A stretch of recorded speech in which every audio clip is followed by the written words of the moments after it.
기도하도록 하겠습니다. 아버지 하나님 감사합니다. 오늘 하루 동안에도 이 세상에서는 얼마나 많은 일들이 있었겠습니까? 마음 아픈 일들, 그리고 또 우리를 절망시키는 일들, 이 세상 사람들을 고통스럽게 하는 많은 일들이 일어난 하루였을 것입니다. 그런데 하나님께서는 오늘 하루 저희들을 안보하시고 이끌어 주셔서 아무 일도 없는 평온한 가운데 오늘 저녁 이 자리에 앉게 해주심을 감사합니다. 이 아름다운 예배의 평화가 원하옵건대 저희 생의 마지막 순간까지 이어지게 되기를 원합니다. 이 평화를 파괴하고 예배의 자유를 박탈하고자 하는 악한 사탄의 괴계를 하나님께서 막아주시기를 원합니다. 그래서 하나님의 성전에 오르기를 기뻐하며 하나님의 성호를 찬양하기를 기뻐하는 마음을 언제까지라도 저희들에게 허락하여 주시기를 원합니다. 아버지 하나님, 오늘 저녁에 나온 해방교회 사랑하는 성도님들 한 분 한 분을 품어주시고 그 머리 위에 손을 얹어주시고 내 소원대로 될지어다 허락하여 주시옵소서. 그 마음의 소원과 간절함을 따라 아버지께 나올 때 응답하여 주시옵소서. 귀한 예물을 하나님 앞에 올려드립니다. 그러나 생각해보면 이건 저희들의 것이 원래 아니었습니다. 다 아버지께서 주신 것이었습니다. 아버지의 것을 다시 되돌려 드릴 뿐입니다. 그럼에도 불구하고 아버지께서는 기뻐하심으로 받으실 줄로 믿습니다. 어여삐 여겨주시고 채우시되 영적인 것으로, 육적인 것으로, 이 땅의 삶에 필요한 모든 것으로 채워주시기를 원합니다. 구하지 못한 것까지라도 채워주시옵소서. 혹여 구하는 것 가운데 하나님의 뜻에 맞지 않는 게 있다면 그것은 제하시고 하나님께서 기뻐하시는 더 좋은 것으로 풍성하게 허락하여 주시옵소서. 아버지 하나님, 한 분 한 분의 심령이 다 잘되어 강건하게 하시고 하나님의 선하신 인도하심 가운데 살아가게 하여 주옵소서. 이 무능하고 불초한 종의 자취를 감추어 주시고 하나님의 말씀만 우리 교우님들의 영혼에 새겨지는 귀한 시간이 되게 해 주옵소서. 모든 영광을 주님께 올려드리오며 우리 구주 예수님의 이름으로 기도하옵나이다. 아멘. 여러분 하루 동안 잘 지나셨습니까? 오늘 저녁에 오신 여러분들에게 하나님의 은총이 함께 하시기를 축원합니다. 저도 오늘 서울에 온 김에 꼭 만나야 될 귀한 목사님을 한 분 만나서 아주 어려운 선교를 하고 있는 그 현장을 같이 나누었습니다. 또 같이 동참할 수 있는 것을 기뻐하면서 목사님과 기도하고 이렇게 했는데, 하루하루의 삶이 하나님 기뻐하시는 것들로 채워지면 얼마나 좋겠습니까? 그렇게 살다가 마지막 날 하나님의 품 안에 다 안겨야 될 텐데, 때마다 순간마다 일마다 우리를 도우시는 하나님을 의지해서 살아가게 되시기를 바랍니다. 오늘 기도하신 장로님께서 첫째 날 어제 저녁에 오늘 새벽에 이렇게 나눴던 말씀을 간단 명료하게 다 요약을 해주셨어요. 이제 오늘 세 번째 시간이 되었는데요, 오늘은 목사님 말씀하신 것처럼 주어를 바꿉시다, 이런 제하의 말씀을 여러분들과 나누려고 합니다. 부산이 대도시긴 한데 이상하게도 극동방송이 아주 뒤늦게 개국을 하게 됐습니다. 그 전에는 부산 지역은 창원에서 방송하는 것을 주로 들었었는데요, 제가 이제 창원에 좀 왔다 갔다 하면서 방송에 참여를 했었습니다. 근데 이제 부산이 8년 전에 정식으로 개국을 하면서 이제 부산에 많이 드나들게 됐는데요, 어느 날 그 방송국에서 전화가 왔습니다. 그러니까 개국하고 꼭 1년쯤 되어가던 그때인데, 그 방송부장님의 말씀이 목사님 프로그램을 전면 개편을 하게 됐습니다. 신설 프로그램들이 몇 가지 생기게 됐는데 그 중에 하나를 목사님이 좀 맡아서 진행을 해 주십시오, 이런 부탁이셨습니다. 근데 그 프로그램은 아침에 6시 40분부터 7시까지, 그리고 그거를 밤 10시 때에 재방송하는 이제 그런 프로그램이었는데 그 프로그램 이름은 평신도 성서 강해 그런 거였습니다. 그래서 20분짜리 방송이니까요. 앞에 뒤에 이제 시그널 음악을 이제 빼야 되고 또 멘트가 좀 들어가니까 실제로 방송하는 시간은 한 18분 30초, 한 18분 40초 이제 그 정도 이제 하면 되는 것이죠. 이제 그거를 월요일부터 금요일까지 매주 5번씩 저보고 해달라는 말씀이셨습니다. 토요일 날은 어느 다른 목사님이 하신다고 그래요. 그리고 이제 주일도 또 다른 목사님이 하루씩 하시고 저에게 닷새를 해달라고 말씀했습니다. 제가 무척 부담을 느낀 끝에 고사를 했습니다. 왜냐하면 주일 낮설교를 방송에 내보내는 거는 아주 간단합니다. 어차피 예배 중에 설교는 하는 거니까 그걸 방송실에서 녹음을 해서 그 mp3 파일로 이메일을 통해서 방송국에 보내면 끝나는 아주 간단한 작업이죠. 그런데 이거는 20분짜리이기 때문에 30분 이상 설교하는 주일 낮설교로 대체할 수는 없는 게 아니겠습니까? 그러니까 별도로 이걸 준비를 해야 되는 것이죠. 이걸 준비를 한다 치더라도 녹음을 어디서 할 수 있겠습니까? 그래서 아주 고심이 됐어요. 물론 저희 교회 방송실에 문을 꼭 걸어 잠그고 커튼을 다 치고 쥐 죽은 듯이 조용하게 만들고 나서 녹음을 시도했던 적도 있긴 있었습니다. 그럼 한 18분 정도 비교적 조용하게 외부 잡음 없이 잘 되는 듯 했는데 한 18분 조금 넘어갈 무렵에 산통이 깨지는 겁니다. 산통이 어떻게 깨지는지 아세요? 저 바깥에 확성기 매단 계란 장사 아저씨가 출연하는 겁니다. 계란이요 그러면 그걸로 끝나는 거예요.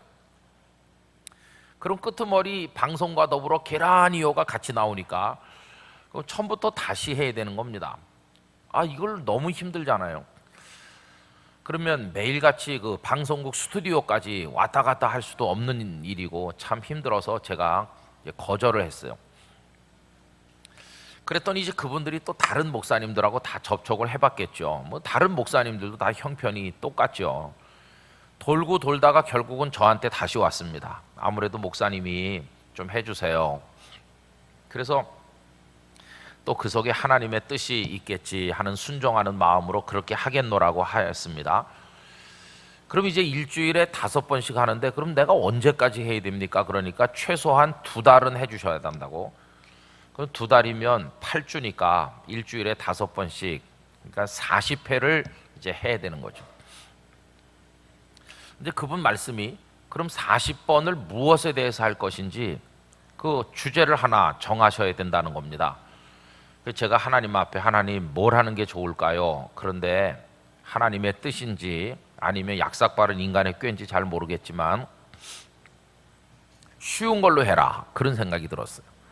쉬운 걸로 해야 준비하기 쉽고 또 그 아침 6시 40분부터 7시까지 일찍 출근하는 사람이 차 안에서 듣거나 아니면은 집에서 밥하면서 들을 텐데 뭐 굉장히 어렵고 난해한 거 심오한 거를 하면 이게 잘 귀에 들어오지 않을 거다. 그러니까 대강 들어도 건더기라도 걸릴 수 있는 쉬운 걸로 이제 해라 그런 마음이 들었습니다. 그래 여러분 제가 이제 쉬운 걸 성경에서 선택을 하는데 퍼뜩 떠오르는 생각이 아주 익숙한 성경의 인물들 중에서 이제 한 사람을 선택해라. 그래 여러분 성경의 인물들 중에서 아주 익숙한 사람 하나를 고른다고 고른 게 바로 오늘 본문에서 만나게 되는 요셉이었습니다. 여러분 요셉이 한국 사람들에게 얼마나 한국 크리스찬들에게 익숙한지 여러분들도 잘 아시잖아요. 저희 집 큰애가 이제 고3이 되니까 너 대학 어디 갈래? 그러니까 아빠 나 미션 스쿨에 가고 싶어요. 그래가지고 간 데가 포항에 있는 한동대학교였습니다. 근데 저희 집 큰애가 이제 태어났을 때요 저희 어머니께서 첫 아이는 이름을 내가 짓는다 이렇게 말씀하셨어요. 저희 어머니가 이제 기도를 많이 하셨고 하기 때문에 저는 굉장히 뜻이 좋고 아주 대단한 이름을 지어 오실 거라는 기대를 가졌습니다. 근데 한 달이 다 되도록 아무 말씀이 없으세요. 그러더니 이제 어느 날 오셔가지고 기껏 하신다는 말씀이 사라라 하라, 그렇게 말씀하시는 거. 여러분, 사라가 누군지 아시잖아요. 아브라함의 아내 사라거든요.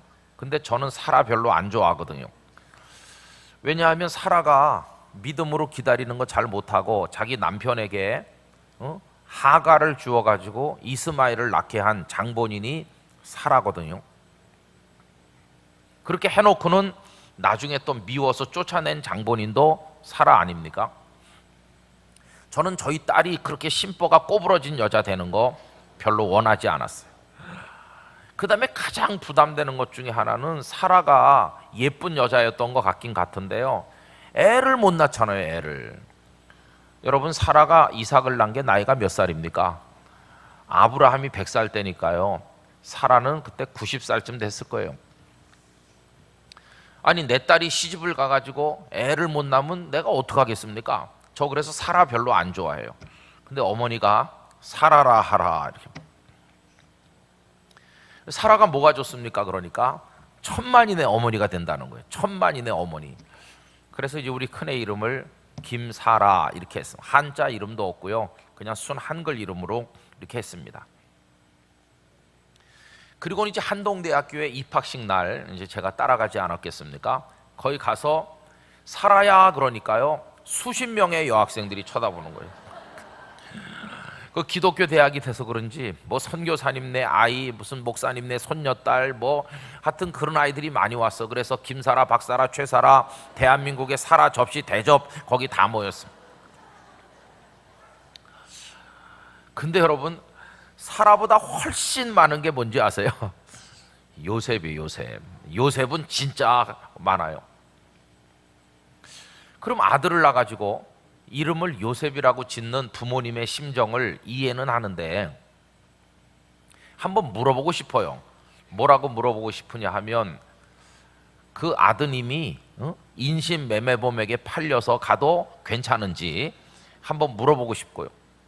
아들이 감옥에 가도 괜찮은지 마음의 준비는 됐는지 그런 거 물어보고 싶더라고요. 근데 여러분, 부모님들이 이름을 요셉이라고 지으면서 우리 아들이 인신매매범에게 팔려서 저 신안에 새우잡이 하는데 끌려가도 괜찮습니다, 그런 부모님이 있을까요, 없을까요? 한 사람도 없겠죠. 그냥 그거는 건너뛰고, 그 고통스러운 시간은 건너뛰고 총리된 요셉만 마음에 두고 우리 아들도 그렇게 됐으면 좋겠다, 이제 이런 욕심으로 요셉이라고 지었겠죠. 우리 해방교회도 혹시 요셉 이름 가진 분이 안 계신지 모르겠어요. 근데 제가 참 이상하게 생각하는 거는, 재밌게 요셉이 총리된 것 때문에 이름을 그렇게 짓는다면, 여러분, 요셉보다 더 높은 사람 한 명 있잖아요. 더 높은 사람 누구 있습니까? 바로 있잖아요, 바로. 근데 지금까지 김바로, 박바로 그런 이름은 단 한 번도 못 봤어요. 어쨌든 거기 가서 요셉 그러면은요, 왜 남자애들 다 쳐다보는 것 같아요. 요셉이 진짜 많아요. 여러분, 저도 요만했을 때부터 아버님, 어머님을 통해서 요셉의 이야기는 귀에 못이 박히도록 들었고요. 교회 가서 주일학교 때 요셉 이야기를 얼마나 많이 배웠습니다. 저는 그래서 그 방송국의 부탁을 듣고 제일 쉬운 걸로 하자, 그 요셉에 대해서 하자, 이렇게 생각을 한 겁니다. 익숙하다고 저 나름대로 생각을 했기 때문이죠. 그러나 여러분, 저는 그 과정을 통해서, 하나님께서 그 방송을 하라고 하는 그 과정을 통해서 말이죠, 제가 완전히 새롭게 되는 체험을 하게 됐어요. 그게 방송국을 위해서거나 방송을 듣는 분들을 위한 게 아니라 어리석은 목사를 향한 하나님의 재교육이었다는 사실을 알게 됐어. 그래서 어쨌든 요셉이라고 하기로 정하고요. 그랬더니 그분들이 그러면 타이틀을 하나 만들어야 된대요. 이제 예고 방송을 한 열흘 정도 하고 나서 이제 시작할 거니까 어떤 타이틀을 하나 정해서 미리 며칠부터 시작한다는 걸 알려야 되는데, 당신들이 하나 생각해 둔 게 있대요. 그래서 뭡니까? 그러니까 꿈꾸는 사람 요셉 이런 주제로 하겠다는 거예요. 목사님 괜찮죠? 꿈꾸는 사람 요셉 이렇게 우리가 멘트를 내보내겠습니다. 여러분 꿈꾸는 사람 요셉이란 타이틀이 뭐 괜찮잖아요. 요셉에 대해서 할 때. 근데 제가 그 방송국의 제안을 완곡하게 거절했습니다. 그렇게 하고 싶지 않다고요. 괜찮아 보이는데 왜 그걸 제가 거절했을까? 이제 그 얘기를 이제 오늘 저녁에 여러분들과 함께 나누고자 합니다. 이제 40번 방송을 해야 되니까요. 창세기에 나오는 요셉의 이야기를 다시 읽기 시작했어요. 40토막으로 나눠야 이제 하루에 작은 주제 하나씩을 40번을 해야 되는 거 아니겠습니까? 그래서 이제 창세기 37장부터 창세기 50장까지 요셉의 이야기를 읽고 또 읽기 시작했어요. 38장은 요셉의 형님들 중에 유다가 며느리 다말을 통해서 자식을 낳는 조금 해괴망측한 얘기가 한 장 들어 있습니다. 그러니까 38장을 빼고 요셉의 이야기는 37장 그리고 39장부터 50장 이렇게 쭉 전개됩니다. 근데 여러분 그거 읽으면서요, 제가 하나님의 말씀을 통해서 저 자신이 완전히 부서진다고 할까, 말씀의 방망이 얻어맞아서 박살이 나는 그런 체험을 하게 됐어요. 여러분 요셉에 대한 설교를 많이 아마 들으셨을 거예요. 신앙생활 오래 하신 분들은 읽기도 많이 읽으셨고, 목사님들께서 요셉에 관해서 설교하는 얘기 많이 들으셨을 거예요. 저 역시 요셉에 관한 설교를 많이 들으면서 자랐고요. 또 저도 요셉에 관해서 설교를 많이 한 것도 사실입니다. 그럼 여러분 대개 요셉에 관해서 설교하는 것 중에 전형적인 설교 하나를 제가 예를 들면 이런 게 있습니다. 30분짜리 설교를 한다고 칩시다. 그러면 아주 기본적인 틀을 말씀드린다면 서론 5분 그리고 결론 5분 이렇게 합니다. 그럼 중간에 본론이 얼마 하면 될까요? 20분 하면 되는 거죠. 그럼 서론을 이렇게 시작해요. 여러분, 하나님께서 우리에게 고귀한 생명을 주셨고 우리로 이 땅에 살면서 우리 인생을 만들어 나가게 하셨습니다. 근데 우리 인생이라고 하는 것은 리허설도 없는, 연습도 없는, 딱 한 번 살고 끝나는 너무도 소중한 것입니다. 이 소중한 인생을 망가뜨려서도 안 되고 실패해서도 절대로 안 됩니다. 우리는 반드시 인생의 성공자가 돼야 됩니다. 그러면서 성도들의 이제 마음을 열도록 해요. 우리 사랑하는 성도 여러분들도 한 번 주어진 인생을 반드시 성공하게 되기를 축복합니다. 이렇게 하면 우리 한국교회 교인들은요, 옆에 지휘자가 없어도요, 목사가 무슨 말하면 아멘 해야 될지를 잘 알고 있습니다. 그러면 그 시간에 누가 미리 말을 맞추기도 한 것 같이 아멘 그래요. 그럼 이제 목사는 야, 오늘 내 서론이 괜찮은가 보다, 성도들에게 잘 먹히고 있어, 반응이 괜찮네, 이러면서 이제 설교를 계속 하는 겁니다. 자, 그러면 우리가 인생을 어떻게 하면 성공할 수 있겠습니까? 그러면서 이제 성경에서 많은 인물들 가운데 가장 대표적으로 성공적인 인생을 살았던 한 모델을 우리가 오늘 만나보려고 합니다. 그 모델은 오늘 본문에서 우리가 만나는 요셉입니다. 이렇게 시작하는 거예요. 요셉은 어떻게 성공했는가? 그가 나중에 총리가 됐고 대단한 일을 했다는 걸 조금 얘기해요. 그러면서 자, 이렇게 요셉은 주어진 인생을 성공했는데 저와 여러분들도 우리의 인생을 반드시 성공하게 되기를 기원합니다. 또 교인들이 또 여러분들 지금 몇 분 하신 것처럼 아멘 또 해요. 이제는 본론으로 들어갈 준비를 하는 거예요. 자, 그러면 요셉은 어떻게 성공적인 인생을 살았을까요? 우리 요셉으로부터 그 성공의 비결을 이 시간 배워보도록 하겠습니다. 이게 본론으로 들어가는 거예요. 그럼 여러분 본론을 아까 몇 분 정도 하면 된다고 그랬습니까? 20분 하면 되는데요. 그 20분을 이제 4토막 정도로 나누면 적당합니다. 5분짜리 한 4개 정도 하면 20분이 딱 돼요. 그때부터 나오는 게 뭐냐면 이제 첫째가 나오는, 첫째, 둘째, 셋째, 넷째 각 5분씩 하면 20분 딱 돼요. 너무 적나라하게 목사들 설교 준비하는 얘기를 말씀드려서 이상하게 생각하실지 모르지만 있는 그대로 말씀드리는 겁니다. 그럼 이제 첫째, 요셉은 어떻게 성공했냐 할 때 반드시 제일 먼저 나오는 게 뭔지 아세요? 요셉은 꿈을 꾸는 사람이었다는 거예요. 그러면서 꿈이 있어야 된다는 걸 강조해요. 잠언의 말씀을 인용하기도 해요. 묵시가 없는 백성은 망한다는 말씀을 인용하면서 꿈, 묵시 이런 개념을 다 오버랩 시키는 겁니다. 그리고 이제 그 꿈을 이야기하면서 많은 목사님들이 비전에 대해서 얘기해요. 비전이 있어야 된다고. 그러나 여러분 엄격하게 말하면 이 꿈, 자다가 꾸는 꿈은 드림 아닙니까? 그거하고 비전하고는 다른 겁니다. 그런데도 우리는 한 카테고리에 묶어가지고 꿈이 곧 비전이고 비전이 곧 꿈인 것처럼 이야기하죠.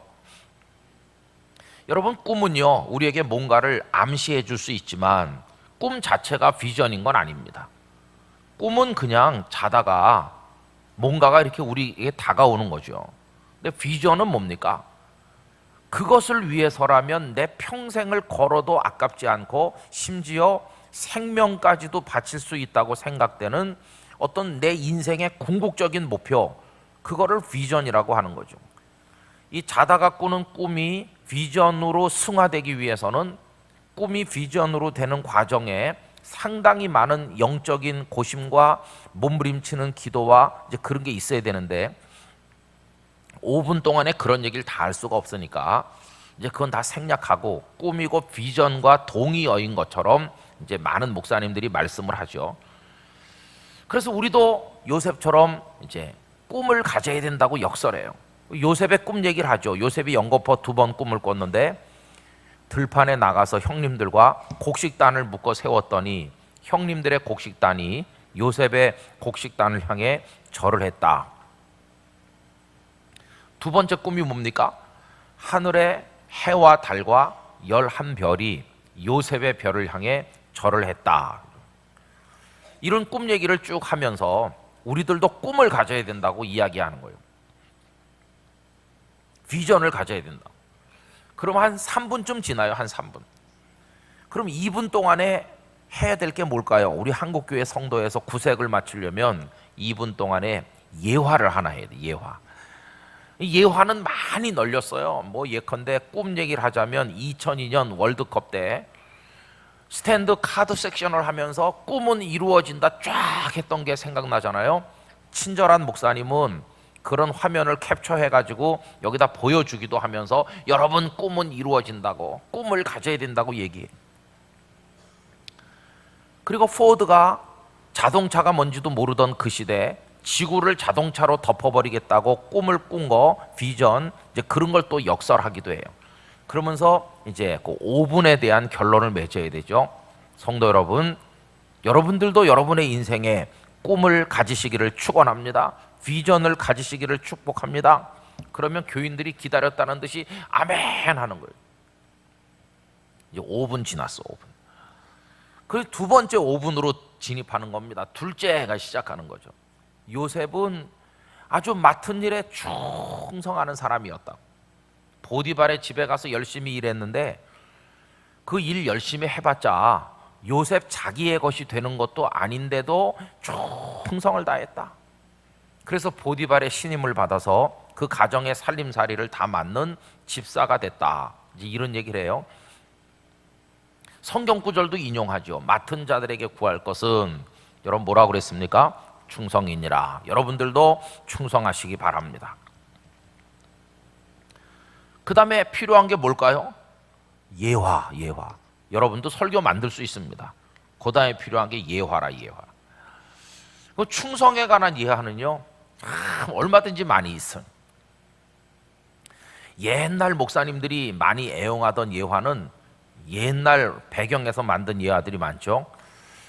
옛날에 이런 거 많이 했습니다. 옛날 연세 많은 목사님들이 어떤 부잣집에 농사가 큰 집이 있는데 그 집에 이제 머슴들을 많이 들인다는 거예요. 봄에 와가지고 가을까지. 그래서 이제 1년 농사를 같이 하는 거죠. 행랑방에 같이 자면서 땀 흘리고 이제 열심히 일을 해요.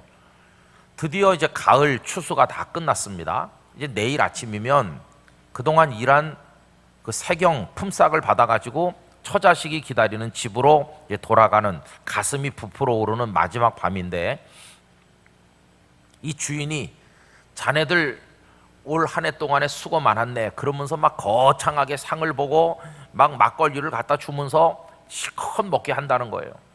그럼 내일 아침이면 갈 거니까 이제 잔뜩 마시고 이렇게 막 기분이 좋아가지고도 있는데 느지막하게 주인이 들어오더니 하는 말이 아 참 깜빡 잊고 시키지 않은 게 하나 있다고. 미안하지만 가기 전날 밤인데 이거 하나는 해주고 가야 되겠네 하면서 일을 시키는데 뭘 시키냐 하면은 새끼줄을 꼬게 한다는 거예요. 지푸라기를 갖다 던져주면서. 그럼 어떤 머슴은요 화가 머리끝까지 난대. 아니 이 영감태기가 내일 아침에 우리가 갈 건데 지독하지 않냐, 마지막 밤이라도 좀 편안히 자고 가도록 해야지, 너무하다, 막 입이 쑥 나오는 거예요. 그래가지고 지푸라기를요 술도 먹었겠다 정신도 맑지 않겠다 이걸 꼬긴 꼬는데 막 삐뚤삐뚤하게 대충 막 굵게 엉터리로 꽈서 방 구석에다가 획 집어던진다는 거예요. 그런데 그 중에 한 머슴은 아주 충성된 사람이 돼가지고요 막 손바닥이 다 껍질이 벗겨질 때까지 막 문질러 대면서 막 가늘게 질기게 길게 잘 꼰다는 거예요. 그리고 머리맡에 놓고 잤어요.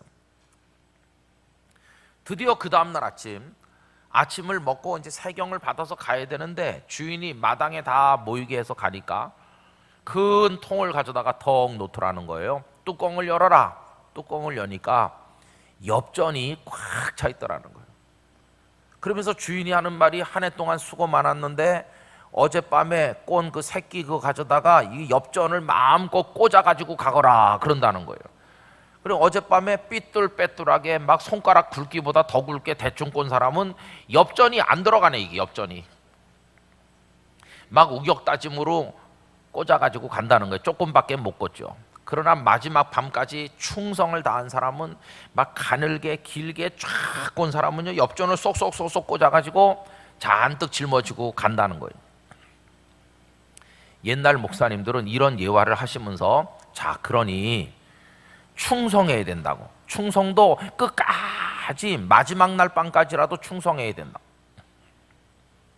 충성하면 결국 그 복이 자신에게로 온다고 이렇게 하시면서 성도 여러분, 여러분들도 충성해야 인생을 성공할 수 있습니다. 충성하십시오. 그러면 또 교인들이 아멘 그러는 거예요. 몇 분 지났어요? 10분 지났어요. 이것만 하다가 집회를 끝날 수는 없으니까 그만하겠습니다. 이래가지고 이제 셋째 해 한 5분 하고 넷째 한 5분 해요. 그럼 이제 본론 20분이 다 찼어요. 그럼 이제 결론 5분 남았잖아요. 자 여러분, 오늘 우리는 인생을 어떻게 하면 성공할 수 있는지에 대해서 요셉을 통해 배웠습니다. 요셉이 어떻게 했다고요? 첫째, 둘째, 셋째, 넷째 뭐 이런 식으로 다시 한번 짚어드리고 맨 마지막에 이제 결론을 내리는 거. 자 그러니 이제 우리도 오늘 이 예배당을 떠나 나가면 일상생활에 나갔을 때 여러분 다 오늘의 요셉이 되시기를 축원합니다. 다 요셉이 되셔서 요셉처럼 하셔서 우리 교회 성도들이 다 인생의 성공자가 되시기를 주님의 이름으로 축원합니다. 그러면 막 교인들이 아멘 하고 예배가 이제 설교가 끝나는 거예요. 예배 끝나고 이제 교우들이 쭉 나가면서 이제 얘기하는 거예요. 야 오늘 우리 목사님 설교가 그냥 일목요연하다, 쌈박해, 그냥 딱 앞에서 뒤까지 이게 딱 맞는 게 아주 그냥 군더더기가 없고 아유 예화도 그냥 쏙쏙 귀에 들어오는 게 너무 재밌어, 우리 목사님 설교 짱이야 이러면서 나간다는 거예요. 하나 여쭤보겠습니다. 해방교회 성도 여러분, 이런 설교가 이게 교인들이 아주 우리 목사님 설교 알아듣기 쉽게 잘 하신다고 그러고 나가는데 이 설교 이거 어떻게 생각하세요? 괜찮은 설교라고 생각하세요? 여러분들은 어떠세요? 아, 좋은 설교 같은데요? 그렇게 생각하세요? 저도요, 이 요셉 이야기를 방송 때문에 다시 읽기 전까지는 그런 설교 아주 좋은 설교라고 생각했어요. 듣기도 많이 들었고요, 저도 그런 식으로 많이 했어요. 그런데 그 말씀을 읽으면서 제가 말씀에 의해서 박살이 났다고 말했는데요, 진짜 박살이 난 거예요. 박살이 나고 나서 다시 정신 차리고 보니까 방금 전에 제가 말씀드린 그런 식의 설교는 설교가 아닌 것이, 그건 설교가 아니다. 그거는 성도들을 기만한 것이고 하나님을 기만한 것이고 그건 설교가 아니야. 여러분이 설교는요, 이제 목사가 하는데 설교할 때 대본이 뭡니까? 뭘 읽고 합니까? 성경을 읽고 하죠. 너무도 당연한 얘기입니다만, 그럼 요게 책의 이름이 뭡니까? 요 책이 성경책입니다. 이거는 종이로 만들었고요, 뚜껑을 씌웠어요. 하얀 데다가 잉크로 찍어 가지고 만든, 다른 책과 다를 게 하나도 없는 인쇄소에서 찍어서 만든 책입니다. 그러니까 이거를 만들 때 재료비가 얼마 들었는지 뭐 그런 게 다 계산이 가능합니다. 그래서 이제 인쇄하고 출판하는 곳은 권당 3만 원은 받아야 수익이 남는다. 이거는 뭐 잘 만들었기 때문에 사파도 많이 들어갔고 적어도 한 4만 원은 받아야 돼. 가격을 책정할 수 있는 책입니다. 그러니까 이제 물건처럼, 상품처럼 팔리고 있고요. 그리고 또 낡아진 건 막 헌책방에도 나오고 그렇습니다. 헌책방에서 성경을 파는 사람들은 그냥 그 책의 가격 외에는 아무것도 생각하지 않는 거죠. 싸게 팔아치워도 될 낡은 책에 불과한 것이죠. 그러나 여러분, 우리가 지금 손에 들고 있는 이것은 성경책이라고 불리지만 우리는 이 책을 또 다른 이름으로 부르고 있습니다. 뭐라고 부르고 있나요? 하나님의 말씀이라고 부르고 있습니다. 성도 여러분, 이 성경이 하나님의 말씀이라는 사실을 믿으십니까? 이거는요, 2, 3만 원에 팔거나 살 수 있는 물건인 동시에 우리들에게 있어서는 둘도 없는, 생명을 걸고 지켜야 될, 이 속에 하나님의 모든 게 담겨 있어서 우리가 그걸 읽고 믿게 되는 하나님의 말씀인 것입니다. 다른 것 같으면 낡아지면 다 버립니다. 그렇죠? 책이든 옷이든 뭐든 낡으면 버리는데 성경만은 하나님의 말씀이라고 우리가 믿기 때문에 손때가 묻고 찢어지고 낡아져도, 그래 눈물이 떨어져서 꾸깃꾸깃해져도 절대로 버리지 않습니다. 제가 가진 이 성경은 다 너덜너덜해져 가지고요, 이거 카바를 또 이렇게 대충 씌웠거든요. 이 성경이 수난이 많았습니다. 한 번은 장례식에 가서 발인 예배를 드리고 차를 막 타려고 하는 참인데 어떤 교우님이, 목사님 한 5분만 얘기할 수 있겠어요? 그래서 제가 이제 운전석에 문을 이렇게 연 상태에서 그분이 저를 불렀기 때문에 손에 성경을 들고 있었잖아요. 그리고 이제 이걸 차 안에다가 넣어놔야 되는데 차 위에다 그냥 이렇게 놨어요. 선체로 문 열다가 이렇게 올려놓고 돌아서서 한참 얘기했어요. 그리고는 성경책을 차 위에 올려놨다는 것도 모른 채 저만 타고 출발했어요. 부산에 와보신 분들은 아시겠지만 부두길이라고 한 10차선 정도 되는 굉장히 넓은 부둣가의 도로가 있는데 차들이 막 쌩쌩 달리는 곳입니다. 컨테이너 화물 트럭이 많이 달리고 그래요. 좀 위험하고 살벌한 도로죠. 그 이제 아침에 발인 예배 드리고 이제 그렇게 돌아왔는데요. 뭐 아침 낮을 여기저기 바쁜 일을 처리하다가 오후 한 2, 3시 됐는데 저희 교회 장로님께서 전화를 하셨어요. 목사님, 무슨 일이십니까, 장로님? 목사님 뭐 잃어버리신 거 없으세요? 없는데요. 잃어버리신 게 있을 텐데요. 잘 생각해 보세요. 없는데요. 정말 모르시겠어요? 모르겠는데요. 제가 목사님 잃어버린 것 주웠습니다. 이러는 거예요. 보니까 이 성경이었어. 바로 이 책입니다. 차 위에 놓고 쌩 달리니까 이게 떨어진 거예요, 바닥에. 도로 한복판에. 그래갖고 이렇게 쫙 펼쳐졌겠죠. 차들이 밟고 지나가는 거, 이거를. 근데 그 장로님이 나중에 지나가다가 뭐가 떨어졌는데 성경책 같이 얼핏 보이더래요. 그래서 이제 위험한 도로인데 차를 가장자리에 붙이고 그 차들이 많이 다니는데 이렇게 해가면서 도로 한복판에 가서 주워서 보니까 아니나 다를게 성경책이거든요.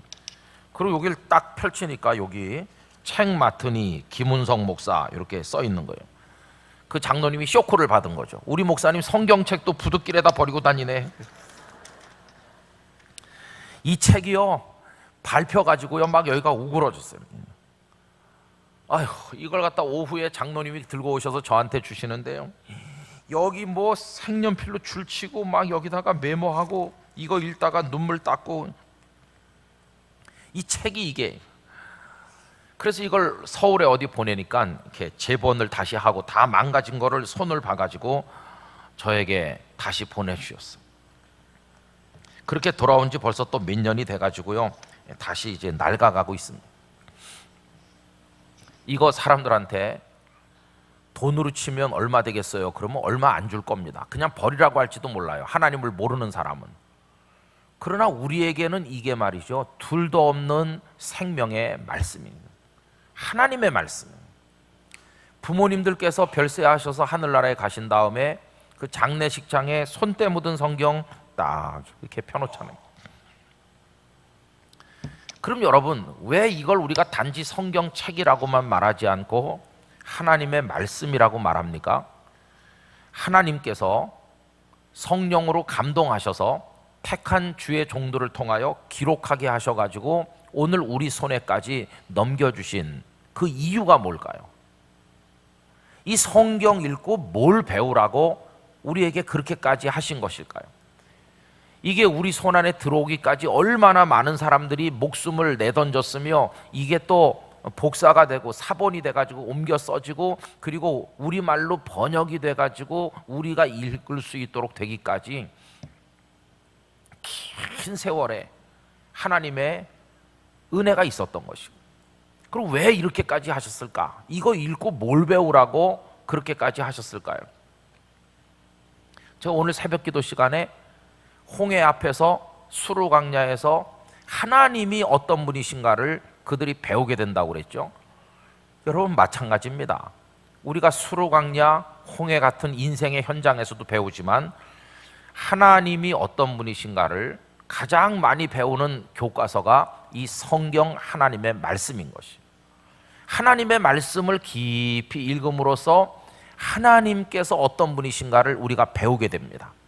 우리를 향한 하나님의 은혜와 사랑, 하나님의 마음이 어떤 것인지 이런 것들을 우리가 성경을 통해서 배워요. 그럼 여러분, 성경을 읽고 이렇게 딱 덮었을 때 우리 가슴 속에 남아 계셔야 되는 분이 누구실까요? 하나님이시죠. 성경 말씀을 읽고 다 덮으면 우리들의 가슴이 하나님으로 꽉 차올라야 될 줄로 믿습니다. 하나님이 채워져야 되는 거예요. 하나님에 대해서. 그와 똑같은 원리로 설교는 성경을 읽고 하는 것이기 때문에 설교가 끝나고 나면 우리 마음속에 누가 남아 계셔야 될까요? 하나님이 남아 계셔야 되는 거예요.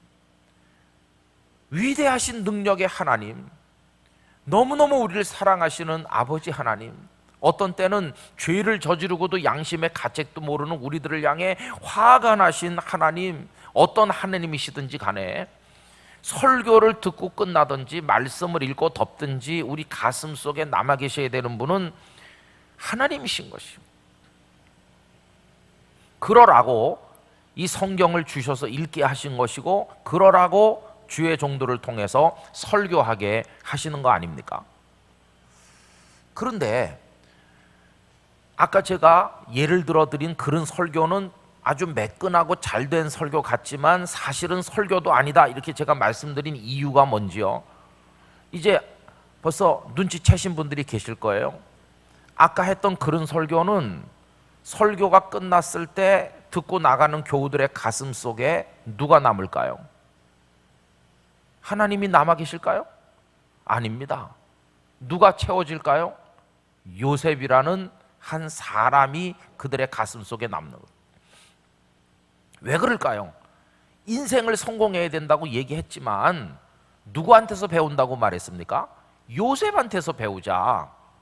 요셉이 꿈을 꾼 것처럼 우리도 꿈을 꾸고, 요셉이 충성한 것처럼 우리도 뭐 그렇게 하고 하면서 요셉 얘기만 잔뜩 하다가 끝났잖아요. 결론, 여러분들도 요셉처럼 하시기 바랍니다. 이렇게 하고 끝났으니까 그 설교에 하나님께서 등장하셨습니까? 하나님 등장 안 하셨어요. 하나님의 자리 없습니다. 하나님께서 개입하실 여지가 없어요. 그냥 인간이 꿈도 꾸고, 인간이 노력도 열심히 하고, 인간이 참을 때 참고, 이렇게 인간적인 노력만 기울이면 인생이 성공한다는 식으로 했던 그 얘기는 인생 독본, 인생 강론은 될 수 있을지 모르지만 설교는 아니라는 것이죠. 저 하나님 앞에 회개했습니다. 교인들에게 하나님을 남겨드려야 되고 하나님이 채워지도록 말씀을 전해야 되는데 사람 얘기 너무 많이 했구나. 제가 이제 그 여러 해 전에요, 마산에 가서 마산 기독교 연합회가 주관하는 연합 집회 3일 동안 부흥회를 인도했습니다. 그리고 나서 이제 한 달이나 두 달쯤 지났을까요? 마산 부산 지역에는 고신측이 많습니다. 장로교 고신측. 어느 장로님께서 전화를 하셨어요. 목사님, 저는 마산의 고신교단에 속한 교회 장로인데요, 지난번에 연합집회 오셔서 말씀해 주셔서 감사합니다. 거기까지는 잘 나갔는데 그 다음에는 이게 좀 이상해지는 거예요. 내가 좀 목사님한테 따질 게 있어서 전화했다는 거예요. 그래서 제가 말씀하시죠 이렇게. 난 목사님한테만 하는 건 아니고요, 한국교회 모든 목사님들한테 하고 싶은 얘기인데요, 목사님 좀 어디 가면 이 얘기 좀 전달 좀 해주세요. 무슨 말씀이십니까? 그 왜 목사님들이 성경을 번역하지 않았습니까? 그렇죠, 다 이 성경 번역은 신학교 교수님들이나 뭐 다 목사님들이 하셨죠. 그런데 그 목사들은 존칭어도 모른답니까? 이렇게 막 나오는 거예요. 무슨 말씀이십니까? 왜 복음서를 번역할 때 예수께서 이렇게 하냐는 거예요. 그분 생각에는 님자를 붙여야 된다는 거예요. 님자.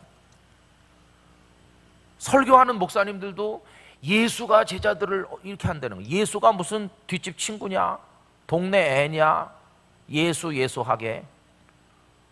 우리는 그분을 지극히 높여서 예수님 이렇게 해도 시원치 않은데, 예수 믿는다는 사람부터 예수님 안 하니까 세상 사람들이 우리 예수님을 하찮게 여기지 않느냐. 다음에 성경 번역할 때는 복음서에 예수님 이렇게 꼭 번역하도록 말 좀 해달라는 거예요. 듣고 보니까 그분 말씀이 맞는 것 같아요. 그리고 그분이 저한테 따지고 싶은 게 많더라고요. 또 하나가 뭔지 아세요? 그리고 내가 정말 목사님들한테 유감스러운 게 또 있어요. 뭡니까? 거기에 설교하실 때 여러분, 이사야가 이렇게 말씀했습니다. 이사야 몇 장 몇 절에 보면 이사야 선지자가 오늘 우리에게 말씀합니다. 왜 그렇게 설교하느냐는 거예요. 우리가 이사야를 믿는 사람입니까? 이사야가 한 얘기입니까? 아닙니다. 정확히 말씀해 주셔야죠. 그 장로님 말씀이 맞아요. 그 장로님 지론은 하나님께서 이사야를 통하여 우리에게 말씀하셨습니다. 그렇게 해야지 왜 이사야가 말한 것처럼 목사님들이 상투적인 표현으로 아무 생각도 없는 사람같이 그렇게 읊어대고 있느냐, 막 화가 나셨어요. 그래서 제가 한국교회 목사님들을 대표해서 엄청 야단 맞았습니다. 유구무원이죠. 그 장로님 말씀 듣고 저도 고치려고 많이 노력했습니다. 여러분, 베드로 전설을 보면 베드로는 이렇게 말합니다. 이렇게 말하지. 하나님께서 베드로를 통해서 우리에게 말씀하십니다. 여러분, 그 장로님 말씀이 맞죠, 그죠? 왜? 성경 말씀은 누구의 말씀이라고요? 하나님의 말씀이니까. 근데 우리는요, 아까 말씀드린 것처럼 하나님의 자리가 없는 거예요. 설교를 할 때도 전부 요셉이 했어요. 요셉. 꿈도 요셉이 꾸고 충성하는 것도 요셉이 하고 그 고단한 인생을 인내하는 것도 요셉이 하고 다 요셉이에요. 요셉이. 하나님 도와주시지 않아도 우리 인간들이 그렇게 노력을 하면 얼마든지 인생 성공할 수 있다, 이런 공식이 딱 나오는 거예요. 그럼 하나님께서 계실 필요가 없죠. 하나님께서는 그냥 저쪽에 가셔서 주무시다가 우리가 하다 잘 안 되면 그때 왜 그래? 이렇게 한번 물어보시면 되는 거고, 별일 없으면 우리끼리 알아서 잘 사는 거죠. 그럼 하나님을 믿는 사람들이 아니죠. 이게 정말 너무너무 잘못된 얘기로구나. 나도 모르는 사이에 그렇게 해온 불찰과 과오에 대해서 깊은 탄식을 가지게 돼요. 그럼 여러분, 그 방송국에서 꿈꾸는 사람 요셉 이렇게 하자고 할 때 제가 완곡하게 거절했다고 그랬는데 그 이유가 바로 그겁니다. 느낌상 꿈꾸는 사람 요셉 그러면 꿈을 누가 꾸는 것처럼 느껴집니까? 요셉이 꿈을 꾸는 것처럼 그런 뉘앙스로 들리거든요. 그런데 여러분, 꿈을 어떤 사람이 자기가 기획을 해가지고 자기 스스로의 계획에 따라서 꿈을 꾸는 사람이 있습니까? 한 명도 없습니다. 예를 들면 심심한데 오늘 밤에 꿈이나 꿔볼까? 몇 시에 꿀까? 1시? 3시 반? 이렇게 하고 시간도 정하고 길이는 30초? 1분? 등장인물은 누구로 할까? 초등학교 때 그 예쁘던 우리 짝꿍 은숙이로 하자. 이렇게. 이래가지고 자기가 스토리를 다 정해가지고 3시 35분부터 딱 2분 동안 자기가 계획한 대로 꿈을 꾸고 그럽니까? 그런 게 아니거든. 더군다나 요셉에게 나타났던 그 꿈은요, 그 속에 메시지가 담겨 있거든요. 나중에 많은 사람들이 네 앞에 무릎을 꿇고 절을 할 것이다.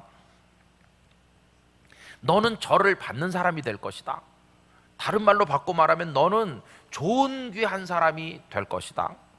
그런데 네 스스로의 노력으로 되는 게 아니라 내가 너를 존귀하게 세워줄 것이다. 나는 너의 인생을 붙들고 주관하는 너의 하나님이다. 너는 나를 바라봐라. 내 인생, 너의 인생 내 손 안에 있다.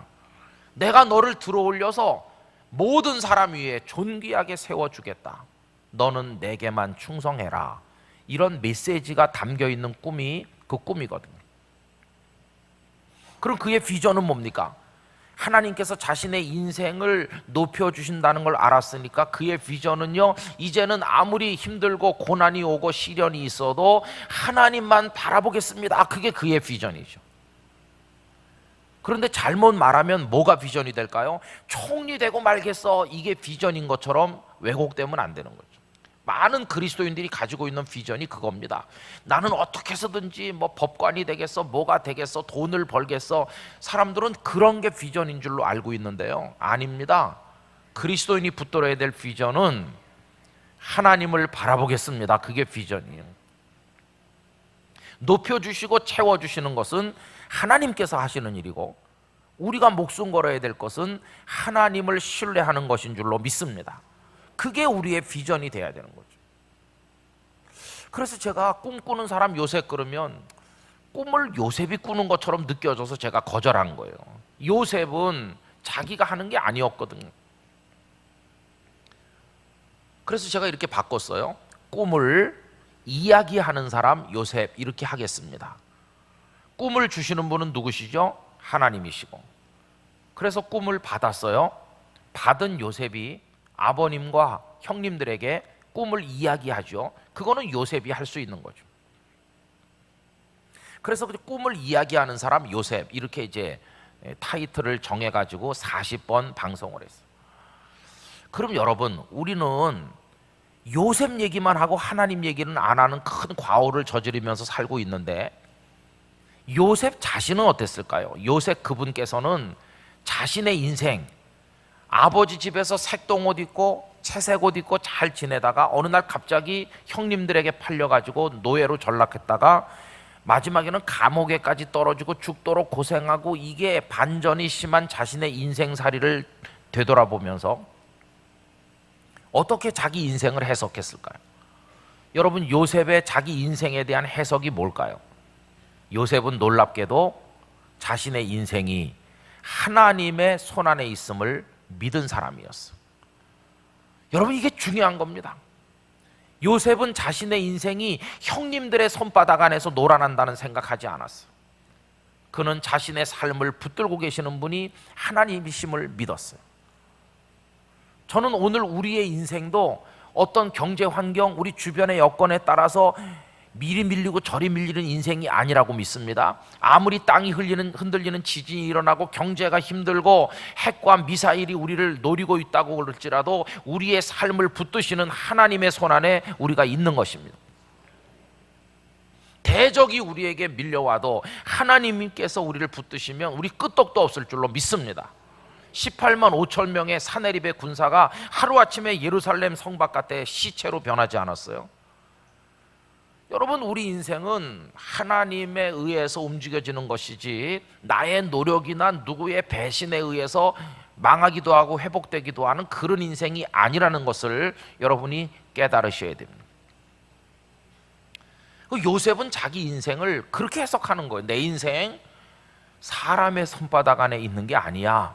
내 인생은 누구보다도 크고 누구보다도 사랑이 많으신 하나님의 품 안에, 그의 전능하신 팔 안에, 그의 손 안에 내 인생은 있음을 믿습니다. 이게 요셉의 신앙 고백이. 그가 어떻게 그런 고백을 가지고 있는지를 우리가 확인을 이제 해볼 필요가 있어요. 오늘 우리 45장을 읽었습니다마는 앞으로 넘어가셔서 41장 먼저 펴보십시오. 41장 15절 말씀 보시기 바랍니다. 41장 15절 제가 읽어보도록 하지요. 바로가 요셉에게 이르되 내가 한 꿈을 꾸었으나 그것을 해석하는 자가 없더니. 이 얘기 뭡니까? 바로 왕이 어느 날 꿈을 꾸었죠. 그 꿈도 그가 꾼 게 아니고 사실은 하나님께서 꾸게 하신 것이죠. 그런데 그 꿈을 해석하는 사람이 아무도 없었죠.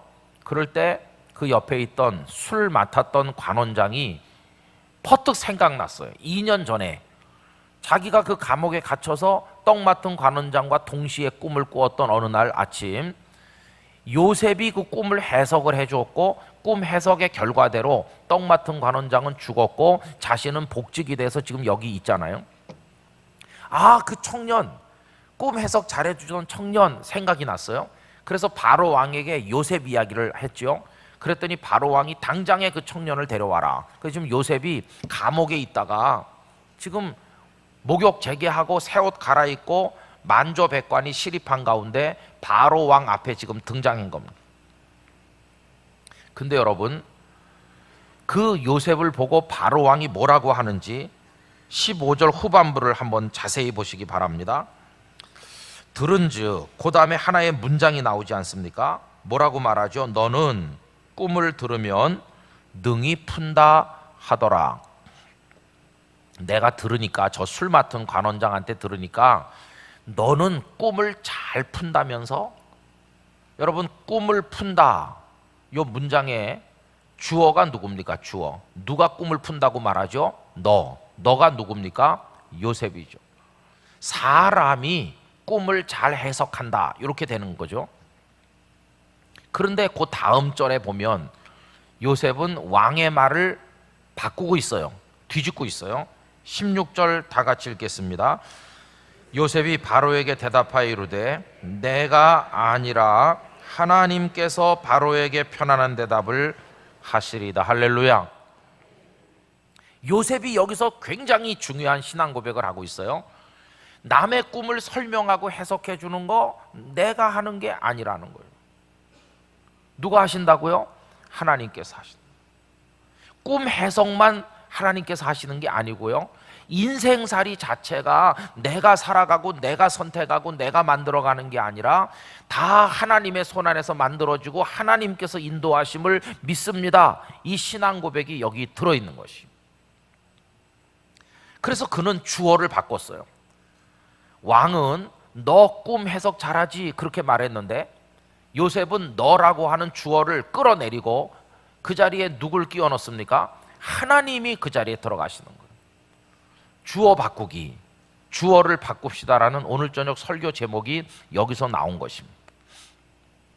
그럼 여러분, 아까 제가 예를 들었던 설교에서 요셉이 꿈을 꾸었습니다, 요셉은 충성했습니다, 뭐 이런 식의 설교에서 그 요셉이 하는 거를 다 이제 빼야 됩니다.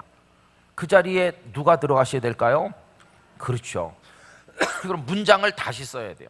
요셉이 꿈을 꾼 게 아니라 하나님께서 요셉에게 꿈을 주신 겁니다. 하나님은 영원한 주어이십니다.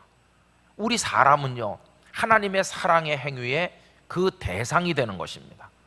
그래서 하나님께서 나를 사랑하신다 그러면 나는 목적어가 되는 것이고, 하나님께서 나에게 무엇을 주신다 그러면 나는 영어식 문법으로 말하면 간접 목적어가 되는 겁니다. 주어는 언제나 누구셔야 될까요? 하나님이시죠.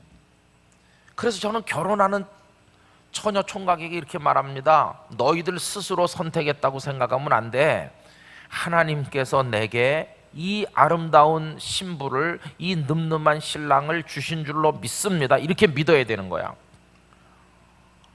우리 목사님께서 해방교회 담임 목사님이 되신 거, 여러분들이 목사님을 모셔왔다, 이건 인간적으로 말하는 표현이고요. 믿음으로 말하려면 하나님께서 박 목사님을 해방교회에 보내신 줄로 믿습니다, 이렇게 믿어야 되는 거예요. 내가 어떻게 해방교회를 다니게 됐지? 요 밑에 남대문 교회를 안 다니고, 나는 해방교회가 좋아서 내가 온 거야, 이렇게 말하지만 믿음으로 말하면 하나님께서 많고 많은 교회들 중에서 나를 해방교회에서 하나님을 배워가도록 하셨습니다. 그래서 여러분, 방금 읽은 16절 말씀에 색연필 가져오신 분은 줄을 진하게 쳐주셔야 돼요. 다 치실 필요는 없고 요것만 치시면 됩니다. 내가 아니라 하나님께서, 요것만 치시면 돼요. 내가 아니라 하나님께서. 여러분들의 모든 인생에 이것이 공식이 되시기를 축원합니다. 내가 아니라 하나님께서. 아이고 집사님 내 아이가 이번에 서울대학교 법과대학에 또 수석으로 들어갔다면서요, 어쩌면 애를 그렇게 잘 키우셨어요. 그러면 그 집사님 뭐라고 말해야 될까요? 우리 집안이 머리 하나는 좋지, 이렇게 말하면 안 되는 거예요. 뭐라고 해야 될까요? 아유, 뭐 내가 했나요? 하나님께서 그 아이에게 은혜를 주신 거죠.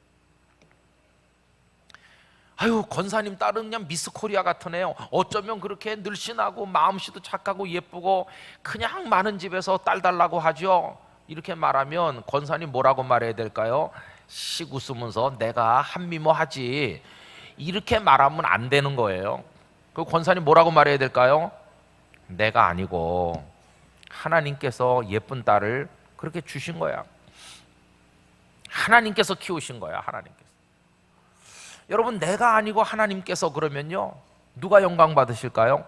그렇죠, 하나님께 영광 돌리시기를 축원합니다. 이게 입에 붙어 있어야 되는 거예요. 내가 아니라 하나님께서 하신 거다, 앞으로도 하실 줄 믿습니다. 나는 연약하고 나는 못해요.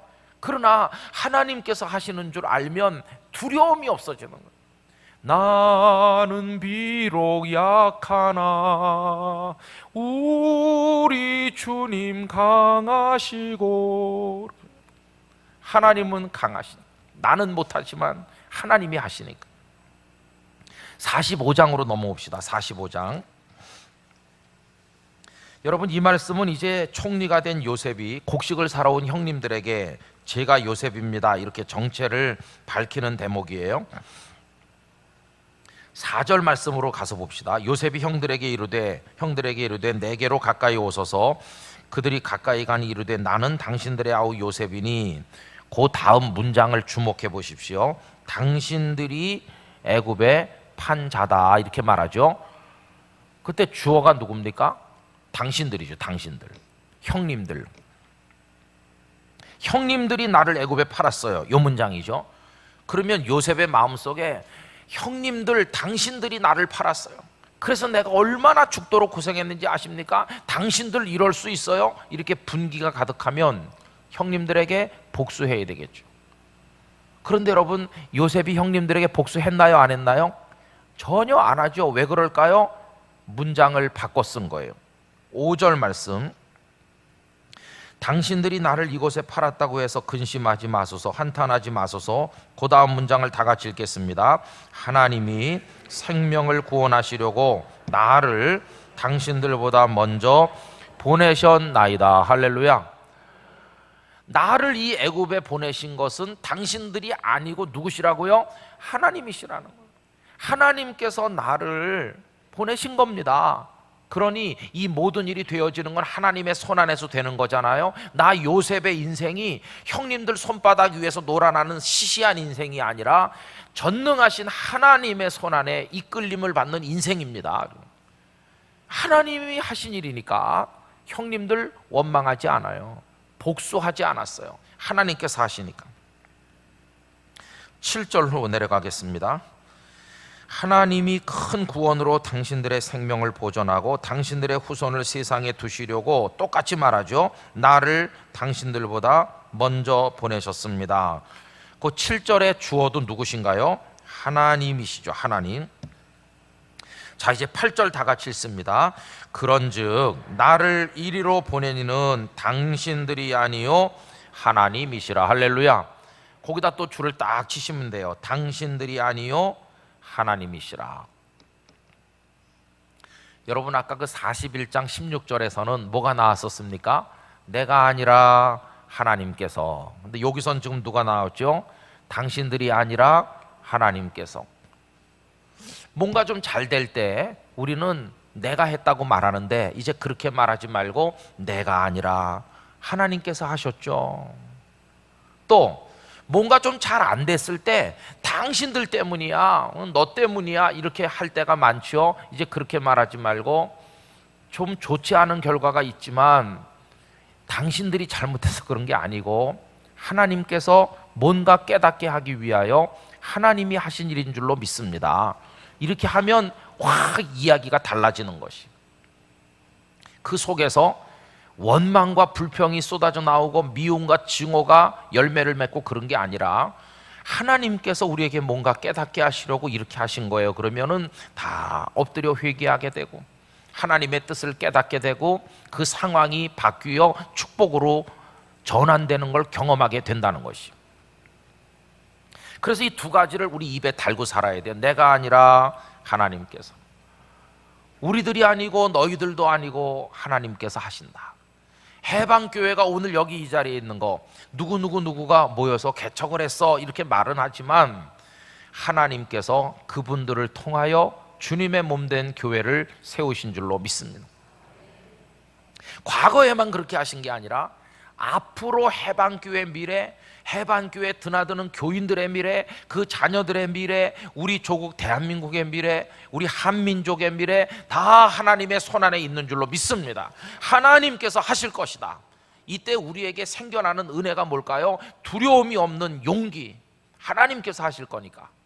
그리고 하나님께 다 맡기게 되니까 나는 스트레스 받을 필요가 없고 고민할 필요가 없고 어차피 하나님께서 하실 거니까 하나님 다 맡아주세요. 나는 모든 무거운 짐에서 해방되는 자유를 만끽하게 되는 것이에요. 여러분, 이 자유가 여러분들의 것이 되시기를 축원드립니다. 제가 그래서 이 방송을 이제 40회를 시작하면서요 3번을 이 얘기를 했어요. 나 그동안 설교를 엉터리로 했다.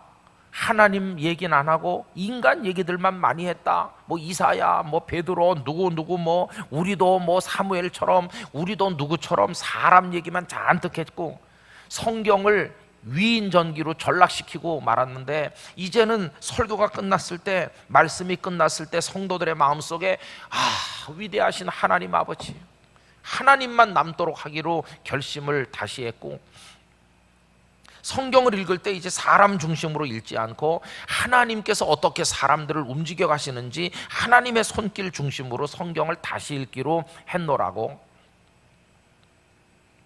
그렇게 한 처음에 3번 정도를 그 주제로 계속 얘기했어요. 근데 부산에서 이제 그 방송을 하고요. 그 다음엔 이제 시차를 두고 포항 극동방송에서도 하고, 또 그걸 그대로 가져다가 또 딴 데서 하고, 그리고 이제 대전 극동방송에서도 하니까 대전에서 하면 전라북도가 다 듣는다고 합니다. 하루는 전라북도에 있는 목사님이 전화하셔서 몇 달 지난 다음입니다. 김 목사님이세요? 그런데 네. 목사님 휴대폰 번호 아느라고 내가 고생 좀 했습니다. 누구십니까? 그러니까 그 전라북도 익산에서 목회하시는 합동교단의 목사님이시래요. 근데 대전 극동방송을 듣다가 그 목사님 성서 강의하는 거 들었습니다. 그 처음에 하는 그 얘기, 그동안에 엉터리로 성경을 읽고 설교를 엉터리로 했다는 그 얘기 제가 100% 공감했습니다. 그래서 나도 회개하고, 나는 주일 낮 예배 시간에 교인들에게 그동안 엉터리 설교를 해서 죄송하다고 사과까지 했던. 그리고 목사님하고 한번 얘기 좀 해보고 싶어서 같은 마음이니까 그래서 전화를 했다고 하시는 거예요. 1시간 정도 긴 전화를 했습니다. 같은 설교자의 입장에서 부끄러운 마음을 서로 나누면서. 근데 그 목사님 이러시는 거예요. 아휴, 근데 나는 이제 시간이 없대요. 이걸 뒤집어 만회를 할 시간이 없다고. 내가 3년 지나면 은퇴를 하는데, 내 평생 성경을 엉터리로 읽고 평생 성도들에게 하나님을 얘기하지 않았다고. 그래서 정말 가슴을 치면서 회개했노라고 그런 말씀을 하셨어요. 여러분, 우리의 모든 삶이 우리가 주도하는 것이 아니라 하나님께서 하십니다. 그럼 이제 우리 인생의 이야기를 적어나가는 책을 쓴다고 하면 다 주어를 바꿔야 되는 거예요. 내가 뭘 했고, 내가 뭐 했고, 내가 또 뭐 했고, 내가 앞으로 할 거고 이렇게 써내려가던 우리의 문장을 이제 주어를 다 빼서 나는 저 뒤로 보내고요. 그 자리를 하나님께 드려야 됩니다. 하나님께서 나를 이 세상에 보내신 줄 믿습니다. 하나님께서 나를 믿음의 부모 밑에 나게 하신 것을 감사합니다. 하나님께서 그 어려운 환경에도 나로 하여금 공부할 기회를 주셨으니 감사합니다. 하나님께서 나에게 그 믿음 있는 남편을 만나 그 품에서 살게 하시고 신령한 자녀들이 우리 가정에서 자라게 해주셨으니 감사합니다. 저같이 부족한 사람을 하나님께서 권사가 되게 하시고 이 미련한 자에게 지혜를 주셔서 하나님께서 일하게 하시니 하나님 감사해요. 그렇게 엮어나가는 것이 우리의 스토리가 돼야 될 줄로 믿습니다. 그래서 성도들의 그것이 전기이든 자서전이든 뭐 일기든지 간에 남이 쓴 것이든 내가 쓴 것이든지 간에 성도들의 인생 스토리의 주어는 언제나 하나님이셔야 되는 거예요. 그리고 끄트머리에 하나님 영광을 받으시옵소서. 저는 우리 생애가 다 끝난 맨 마지막에 그 하나님을 향한 찬미의 제사를 드리며 우리가 하나님의 나라로 가게 되기를 소원합니다. 큰 목회 성공하시고 대단한 걸 읽으신 많은 분들이 끝까지 주어를 하나님으로 했더라면, 그래서 하나님께서 하셨다고 말하고 끝까지 하나님의 제단 앞에 겸손한 종으로 무릎을 꿇는데 성공했더라면 한국교회가 이렇게까지 혼탁하지 않았을 수도 있는데, 그런 아쉬움도 있잖아요.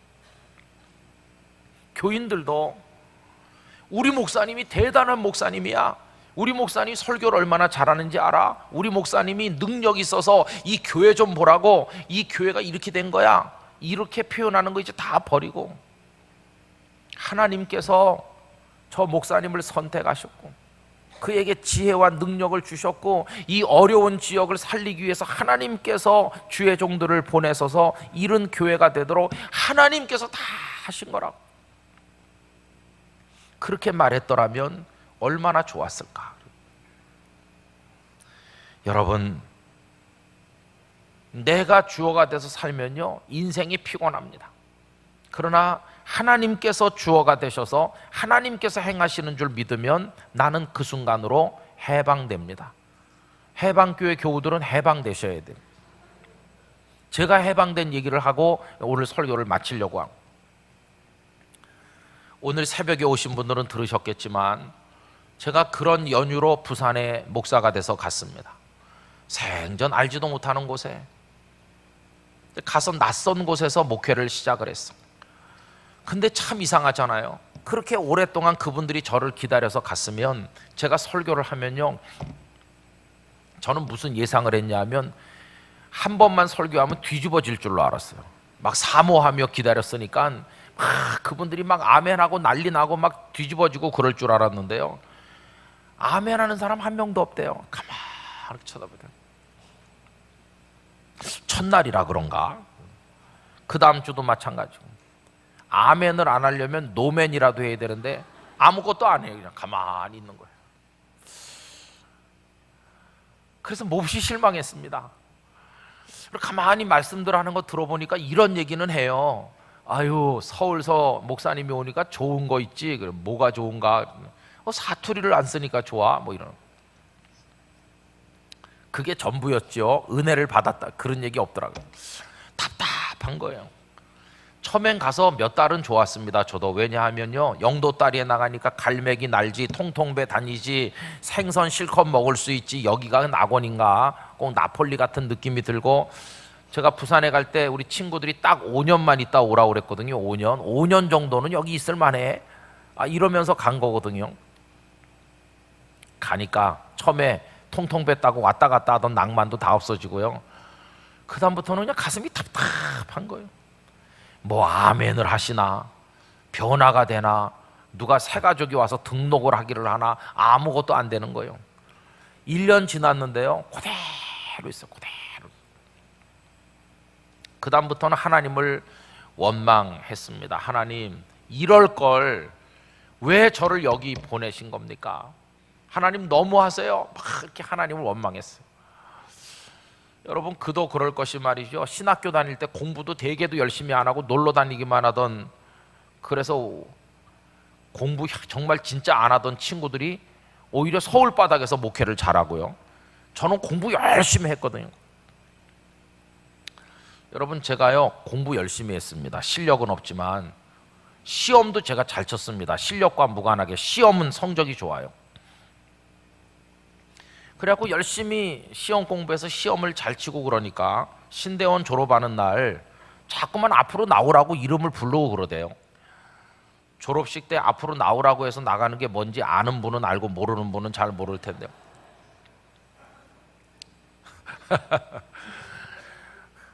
신대원 3년 동안 시험 제일 잘 친 학생한테 뭐 주는 거 있잖아요. 그리고 제가 이제 3년 동안 시험 제일 잘 친 학생이에요. 하나님, 그런데 왜 내가 여기 아멘도 노멘도 안 하는 동네에 와 있는 겁니까? 하늘나라에서 인사발령을 그 실수로 잘못 낸 거 아닙니까? 여기는 제가 올 자리가 아니고요, 걔가 와야 될 자리고요, 걔가 있는 거기가 내가 가야 될 자리고요, 한번 다시 서류 검토 다시 해봐 주세요. 이런 생각이 막 드는 거예요. 그래서 여러분, 처음에는 왜 여기까지 보내셨는지 하나님 원망을 했어요.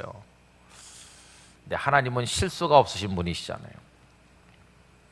어느 날 새벽에 이렇게 기도하는데 성경 말씀이 싹 이렇게 머릿속으로 지나가요. 출애굽기 3장 5절 말씀. 네가 서 있는 땅은 거룩한 곳이니 네 발에서 신을 벗어라. 모세에게 떨기나무 가운데 나타나신 하나님께서 하신 말씀. 전에도 숱하게 알고 있었던 말씀이죠. 근데 그날 제 가슴에 확 들어오는 거예요. 네가 서 있는 곳 어디냐? 부산 영도입니다. 그럼 거기가 버려진 유배지냐? 아니다. 네가 서 있는 땅이 거룩한 땅, 홀리랜드, 성지다, 성지. 그러면 형편없는 곳이 거룩한 땅으로 바뀌는, 어떻게 하면 땅이 거룩해지느냐? 거룩한 내가 거기 있으면 땅이 거룩해진다. 모세가 하나님을 만난 그곳이 호렙산 기슭인데, 거의 무슨 경치가 좋기라나 척박하기 이를 데 없는 광야인데 거기가 어떻게 거룩한 땅이냐? 모세 있는 거기 내가 같이 있었기 때문이다. 너 있는 영도에 너 혼자 있는 게 아니고 내가 같이 있다. 그러니까 너 서 있는 곳이 성지다, 성지. 딴 데 한눈 팔지 말고 네가 있는 곳이 성지니까 거기 감사함으로 있으라. 나도 같이 있다. 여러분, 그날 아침 이후로 저는 저를 부산으로 보내신 하나님에 대해서 전혀 원망하지 않았습니다. 그 후에도 목회지를 옮길 생각을 전혀 하지 않았습니다. 거기가 하나님이 같이 계신 곳이라니까. 이제 그 은혜를 받고 나니까요, 마음이 기뻤습니다. 하나님께서 여기 나와 같이 계시다. 그럼 내가 여기서 열심히 해야지. 열심히 하려고 하니까요, 뭘 많이 배우러 다녔습니다. 무슨 세미나, 무슨 뭐 목회하는데 필요하다는데, 어떤 때는 뭐 몇십 명 모이는 데도 가고 막 2,000명씩 모이는 데도 가고 열심히 다녔. 뭐 배우다가 좀 해보려고요. 어떤 세미나에 가니까 한 1,500명 이상 모였고, 우리나라에 대단한 강사들이 오셔서 시간을 바꿔가면서 설교를 하는데, 아침 새벽부터 밤 9시까지 하는데, 앉아서 하루 종일 말씀을 듣는데, 와, 저 목사님 대단하다.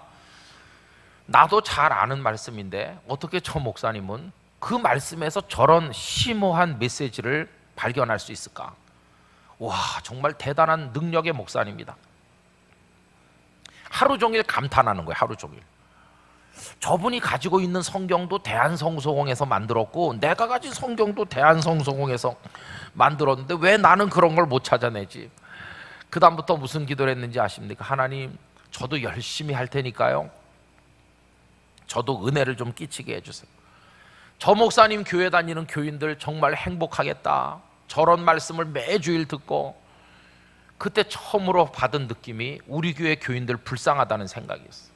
우리 교회 교인들은 새파랗게 젊은 목사 데려다 놓고 선밥, 탄밥, 쉰밥 막 이런 거 섞어가지고 밥도 아닌 걸로 매주일 하고, 우리 교인들 불쌍하다.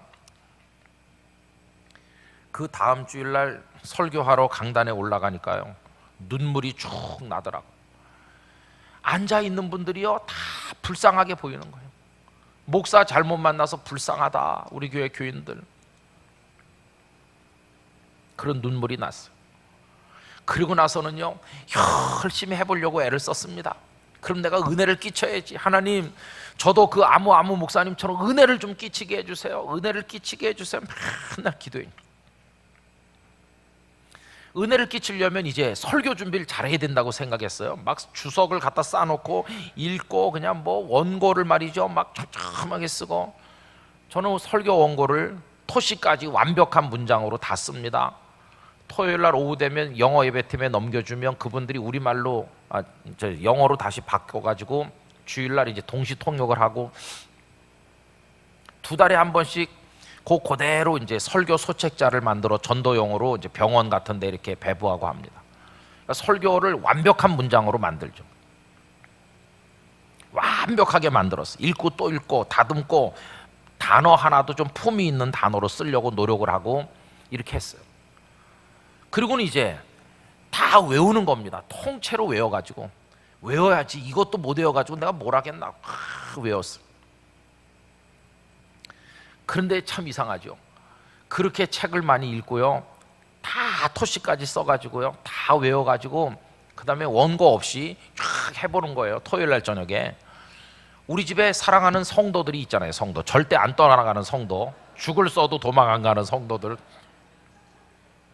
아줌마 성도, 애 성도 다 앉혀놓고, 이제 아빠가 할 테니까 들어봐 그러면서 하고, 됐어 그러면 애들이 아빠 기억력 좋은데 잘해오는데, 네가 잘해오는 게 다 아빠 닮아서 그런 거야, 이렇게 해가면서.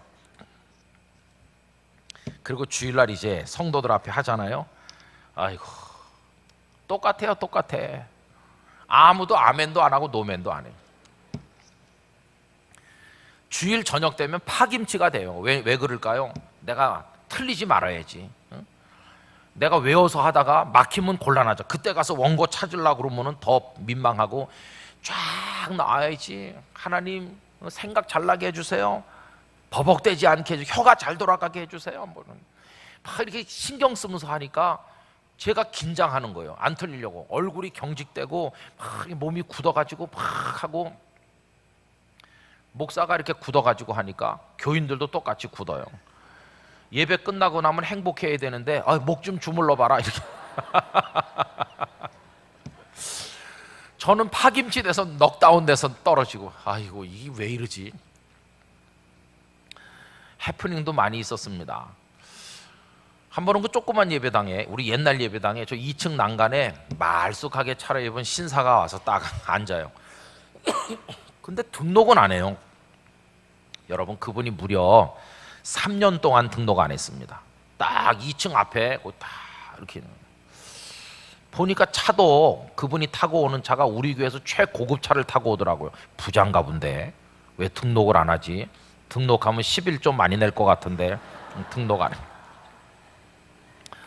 근데 한 3년쯤 지난 어느 날 부모님을 모시고 오고요, 아내를 데려오고 아이들 둘을 데리고 와서 6명이 같이 등록했어요. 그래서 제가 물어봤어요. 다 집사님들쯤 되셨죠? 그러니까 우리 부모님도 집사님이고 자기 내애도 집사님이고 애들도 뭐 이제 주일학교 열심히 다니. 댁이 어디십니까? 하니까 자동차로 1시간 걸린대요.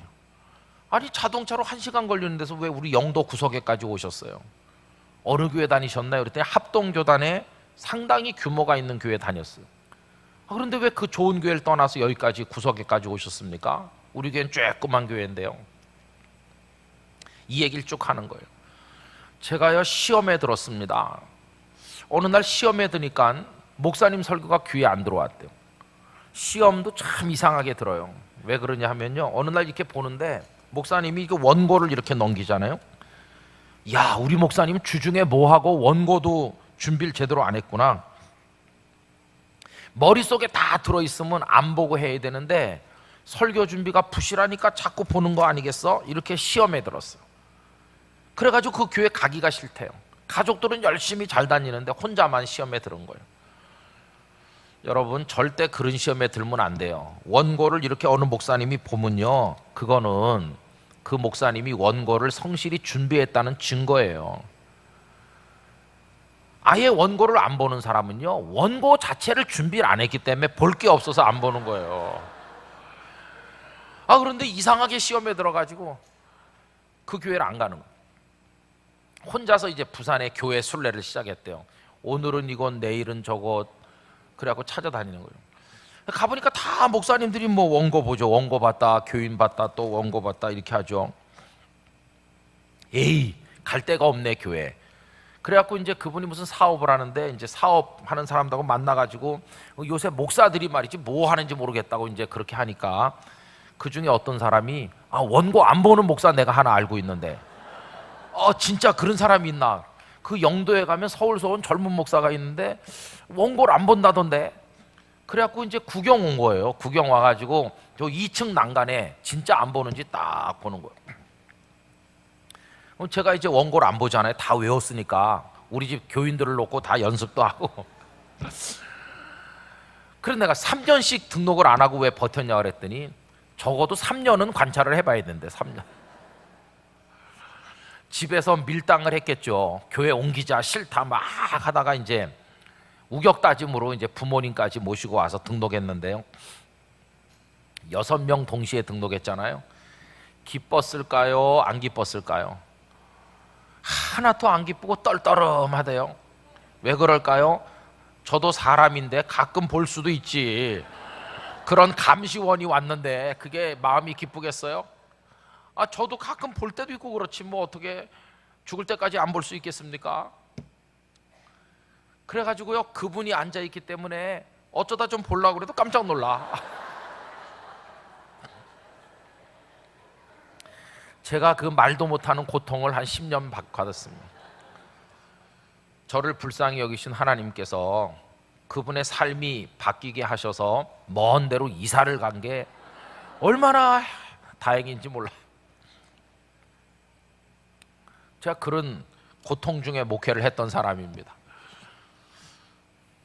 여기 저 어떤 목사님, 서울의 유명한 분이 정말 그분은 원고를 안 봅니다. 전혀 안 보고 숫자, 연대 다 외워서 하는 분이 있거든요. 근데 작년엔가 그분이 교인들한테, 여러분 제가 나이가 들고 건강이 안 좋아서 오늘부터는 좀 보기로 했습니다, 이렇게 얘기하는 걸 제가 들은 적이 있어요. 혼자서 제가 미소를 지었는데, 저는 그렇게 하면 교회가 부흥될 줄 알았어요. 성도들이 은혜를 받고 내가 열심히 했으니까요. 다 외워가지고 하고 그랬으니까. 근데요, 안 돼요. 그래서 하나님 앞에 부르짖었어요. 하나님, 뭐 저보고 어떻게 하라고 하는 겁니까? 제가 여기 온 거에 대해서 더 이상 원망 안 하기로 했잖아요. 그리고 잘해보려고 하잖아요. 제가 세미나도 많이 다니면서 자극도 많이 받고 배우기도 많이 배우잖아요. 그리고 제가 열심히 원고 준비해가지고 다 외우잖아요. 그러면 좀 은혜가 임해가지고 우리 교회가 좀 돼야지. 이게 뭡니까 도대체? 하나님, 저도 좀 은혜를 끼치게 해달라니까요. 막 이렇게 발악을 하듯이. 그랬더니 하나님께서 저를 몹시 꾸짖는 음성이 제 마음에 들리는 것 같았습니다. 이 바보 같은 놈, 너는 진짜 목사도 아니다. 너 신학교 나온 거 맞냐? 꼭 우리 아버님이 꾸짖듯이 하나님이 저를 꾸짖는 거예요. 제가 뭐가 부실합니까? 저만큼 열심히 하는 목사 있으면 나와보라고 그러세요. 이놈아, 너는 기본을 모르는구나. 제가 뭘 모르는데요? 야, 은혜를 네가 끼치냐? 그럼 누가 끼칩니까? 은혜는 내가 주는 거야, 내가. 할렐루야. 그 밤에 저는요, 완전히 해방됐어요. 해방. 제가 해방교회 교인이나 마찬가지예요. 해방됐으니까. 뭘로부터 해방됐을까요? 열심히 인간적으로 노력해야 은혜 끼친다는 압박감으로부터 해방됐어요. 사람이 은혜를 끼치는 게 아님을 알게 됐어요. 하나님께서 은혜를 주시려고 하면 목사가 죽을 쏘든지 뭐라든지 하나님은 은혜를 주신다는 걸 알게 됐어요. 사람에게 달린 게 아니라는 걸 알게 됐어요. 더 이상 내가 인간적인 노력을 안 해도 하나님의 뜻이면 은혜가 쏟아져 내린다는 걸 알게 됐어요. 네가 죽을 써도 은혜 받을 사람 은혜 받게 한다. 이만큼이라도 유지되는 게 네가 잘해서 되는 줄 아느냐? 지금까지 내가 은혜를 주기 때문에 현상 유지라도 하는 거야. 너 포기해. 네가 뭐 하겠다는 생각을 내려놓기를 나는 지금 계속 기다리고 있는 거야. 네가 잘하려고 그러니까 얼굴이 경직되고 예배 시간이 그냥 분위기가 얼어붙고 교인들 끝나고 나면 마사지 받아야 되고, 그거 그렇게 하니까 안 되는 거야. 너 포기하고, 하나님, 저는 할 줄 아는 게 하나도 없어요. 하나님께서 은혜 주시옵소서. 이렇게 해. 그럼 내가 은혜 준다. 그 다음부터 저는 포기했습니다. 열심히 준비는 했습니다. 그러나 제가 잘해야 은혜가 된다는 생각을 다 버렸습니다. 새벽 기도 때 기도가 바뀌었습니다. 하나님, 오늘 실수하지 않게, 잘하게, 은혜 많이 끼치게 해주세요. 이 기도를 이제는 하지 않게 됐습니다. 반대로, 하나님, 저도 오늘 은혜 받게 해주세요. 기도가 바뀌었습니다. 하나님께서 은혜 주실 줄 믿습니다. 이렇게 바뀌었습니다. 하나님, 저는 심부름만 할 따름이에요. 하나님께서 다 주장해 주세요. 그렇게 바뀌었어요. 편안해졌어요. 설교하다가 웃기도 하게 됐어요. 틀려도 충격 안 받아요. 이제는요. 제가 편안해지니까 교인들도 마사지 안 받아도 되게 됐어요. 참 이상하죠. 제가 얼굴에 미소가 살아나고 편안하게 하게 됐어요. 그랬더니 참 거짓말같이 성도들 얼굴이 밝아졌잖아요. 편안해졌잖아요. 그 다음부터 그렇게 안 되던 새 가족이 찾아오기 시작했어요. 저는 뼈저리게 깨달았습니다. 하나님께서 하신다는 것을 알게 됐어요. 우리가 하는 게 아님을 깨닫게 됐어요. 그 전에는 설교가 엄청 부담됐습니다. 잘하려고 하니까요. 그러나 이제는 내가 죽을 써도 은혜 받을 사람 다 은혜 받고 회복되고 하나님의 능력의 손길이 역사하실 것을 믿게 되니까 저는 갈라디아서 그 5장 1절에 있는 것처럼 완전히 자유를 얻게 됐어. 내가 하는 게 아니고 하나님께서 다 하신다. 하나님께서. 이제는 그리스도의 그 은총 가운데 자유를 얻었기 때문에 다시는 내가 종의 멍에를 매지 말아야 되겠다. 이젠 설교 시간이 막 경직되는 시간이 아니라 행복한 시간으로 바뀌게 됐어요. 하나님께서 일하시고 하나님께서 말씀하시는 것을 바라보고 있는 게 너무너무 행복하다. 어느 날 하나님, 오늘도 하나님께서 말씀하시고 저도 우리 교우들도 은혜 받게 될 줄 믿습니다. 이렇게 하는데요, 놀라운 체험을 주셨어요. 한 30분 동안 교인들의 얼굴이 하나도 안 보이게 됐어요. 아무도 없는 것 같아요. 한 사람도 없는 빈 예배당에 하는 것 같은 착각이 들면서 하나님께서 여기 계신 것 같은 느낌이 들었어요. 하나님 여기 계시다. 그러면서 제 귀에다가 말씀하시는 것처럼 들리면서 그 30분 설교가 저 자신에게 하나님께서 하시는 것처럼 확 들리면서 끝나고 나니까 교인들이 다 있는 거예요. 아, 정말 놀랐구나.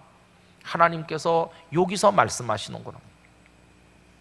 제가 하는 게 아니라는 것을 깨닫게 됐어요. 행복한 설교자가 됐어요. 그 다음부터는요, 완전히 해방돼 가지고 뭐 앉아 있는 분들이 어린 애든지 연세 많으신 어르신들이든지 인원이 소수든지 뭐 수천 명 많은 사람이든지 장로님들 한 3, 4천 명 앉아 계셔도 장로 수련회 하나도 장로님들이 계신데 이렇게 긴장하거나 그런 거 하나도 없어졌어요. 완전히 해방됐어요. 하나님께서 하실 줄 알고 되니까 마음이 그렇게 편할 수가 없어요. 저는 교회 일에 대해서 더 이상 고민하지 않습니다. 교회에 끊임없이 문제들이 일어나죠. 많은 어려움들이 계속 연방으로 생기는 데가 교회 현장이죠. 성도들 간의 갈등도 있기도 하고 무슨 구조적인 문제가 생기기도 하고 막 속이 바짝바짝 타야 될 일들이 많이 생기지만 해방됐잖아요. 그 일을 통해 하시는 하나님의 계획이 있을 줄로 믿습니다. 다 편안해요. 막 장로님이 뛰어가지고 목사님 이거 아세요? 들으셨어요? 아 글쎄 그 집사가요 이게 어떻게 수습을 하죠? 그럼 아이 장로님 그냥 가만 계세요. 좀 있으면 다 해결돼요. 하나님께서 일하고 계시잖아요. 일하고 계시잖아요. 그대로예요. 한 달쯤 지나면 그 문제의 원인이 됐던 사람들이 다 해결되는 걸 볼 수 있어요. 하나님은 역사하고 계시다. 할렐루야. 그래서 이제는 이 공식이 제 가슴 속에 품겨지게 됐어요. 땅끝 교회 내가 목회하나? 아니다. 하나님께서 목자장이신 줄 믿습니다. 아픈 교인 내가 낫게 하나? 하나님께서 치료하실 줄 믿습니다. 아버지는 피부과 의사고 엄마는 약사입니다. 둘 다 처녀 총각인데요, 젊은 개업 의사죠. 해운대에서. 엄마는 예쁜 약사입니다. 근데 그 밑에 1층에 개업했어요. 시루떡을 쪄가지고 이 처녀가, 약사 처녀가 이제 그 건물 안에 이제 돌리러 다니다가 그 피부과 그 이제 문을 열고 피부과가 아니고 성형과네요. 그래갖고 이제 의사하고 만났어요. 제가 요 밑에 약국 개업한 의사인데요, 저 약사인데요, 떡을 해가지고 좀 갖고 왔어요. 한눈에 서로 반했어요. 그래가지고 둘이 결혼했습니다. 제가 주례를 해줬어요. 그래가지고 얼마 후에 예쁜 딸을 낳았어요. 그 딸이 지금 한 6개월 정도 됐습니다. 잘 크죠 뭐. 아 그런데 한 2달쯤 됐나요? 그 할머니가 사색이 돼갖고, 애기 할머니가, 그 의사의 어머니가 목사님 우리 애기가요 많이 아파요. 왜요? 그랬더니 경기를 하는데 하루에 60번도 한대. 60번. 그래서 이제 부산의 큰 병원 백병원에 가서 이렇게 해보니까요 아주 특이한 간질인 거예요. 간질, 뇌에. 그러니까 얼마나 충격을 받아. 아버지가 의사라도 아무 소용없어요. 그래갖고 할머니가 와서 대신 기도를 받아서 우리 애기 위해서 저에게 기도해 주세요. 그래서 제가 그 할머니 집사님 붙들고 기도를 했어요. 애기는 지금 병원에 입원 상태에 있는 거죠. 그 백병원이 해운대에 있는데 교회까지 거리가 제법 머니까 지금 입원 상태에 있다고. 저도 기도하겠습니다 이렇게 하고. 근데 오후 예배가 이제 시작이 되려고 하는데 전화가 왔어요. 그 애기 엄마가, 애기 아빠가 애기를 데리고 교회로 온다는 거예요. 아니 입원 중이라면서. 아 그래도 하여튼 교회를 오고 싶은 충동이 일어나서 애기 데리고 의사한테 말도 안 하고 몰래 나온다는 거예요. 그래갖고 그 애기를 데리고 예배 끝날 무렵 되니까 밑에 와 있더라고요. 막 둘 다 얼굴이 그냥 사색이에요. 하루에 60번도 넘게 경기를 하고 뒤로 나가 넘어지는데 간질이라는 데, 그것도 또 특이한 간질이라는데 엄마는 그 약사 엄마는 막 울고 그래요. 여러분 그때 제 마음속에 내가 낫게 하나? 하나님께서 낫게 하시지. 그래서 기도합시다. 해줄 게 뭐가 있습니까? 하나님, 아기를 맡아주세요. 이 아기 하나님께서 맡아주세요. 한 1분 기도하고 이제 가는 거죠. 근데 여러분 놀랍잖아요. 그 할머니가 전화했어요. 목사님, 그 기도 이후로 한 번도 경기를 안 했습니다. 한 번. 지난주에 아기 안고 왔어요. 그동안은 어떻게 지냈어? 단 한 번도 안 했대. 단 한 번도. 여러분, 지금도 하나님은 살아계십니다. 지금도 일하고 계십니다. 내가 아니라 하나님께서 하시는 줄 믿으면 다 하실 것이에요. 여러분들의 자녀, 여러분들의 가족 걱정하지 마시고 하나님께 다 맡기시기 바랍니다. 한번 따라하고 마치겠습니다. 내가 아니라 하나님께서, 우리들이 아니라 하나님께서, 당신들이 아니라 하나님께서, 할렐루야. 그 하나님께서 여러분의 삶을 책임져 주실 줄 믿습니다. 기도하십시다. 아버지 하나님, 주어를 하나님으로 바꾸겠습니다. 나도 내려가고 너도 내려가고 우리도 내려가고 다 내려가고 하나님께서 주어가 되시고 주인이 되시고 인도자가 되시고 영광을 받아 주시옵소서. 예수님의 이름으로 기도하옵나이다. 아멘.